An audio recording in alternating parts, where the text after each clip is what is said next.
Deputy Speaker, I move the amendments as circulated in my name. I have already said that I think that this bill is taking a radical approach in reforming the Australian workforce. Businesses are concerned, and rightly so, that something as important as the industrial relations is being rushed through. We are all experiencing high costs of living, including for small businesses, and there are over 28,000 of them in my electorate of Fowler.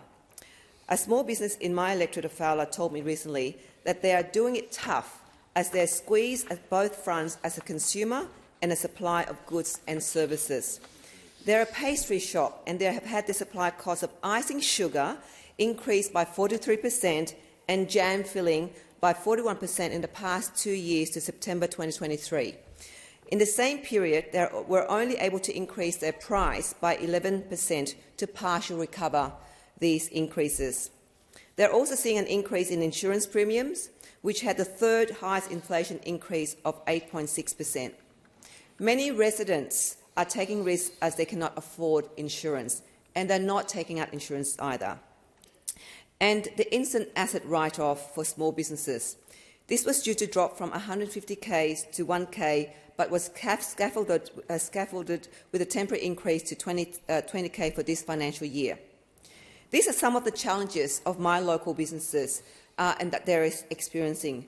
And now with this bill, we'll add layers of complications to the running of businesses.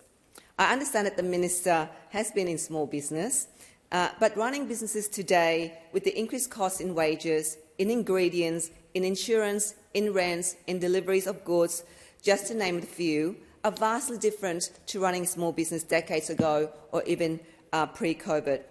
So how are we as a government supporting small businesses to thrive and keep the economy running? There are over 100 amendments that have been introduced with this bill, which demonstrates that much work still needs to be done in getting this legislation right. The Australian workforce is complex and vast, and I strongly believe that the government should deal with each sector separately, giving it the time and attention that the legislation and, more importantly, Australian workers deserve. My amendment is around the gig economy. It's definitely important to close the loopholes, but it must be done so in a balanced and consultative way. People value the convenience of digital platforms and contractors value the flexibility of the workplace. So therefore, for my amendment, my ask to look at focusing just on the digital platform that actually receive government or taxpayers funded. And as the Minister constantly mentioned, is about the Maple platform, because the danger of us, this bill is going to impact all of the other digital platform work. It's a policy that may be perceived as an attack on the commercial arrangements of business owners and self-employed.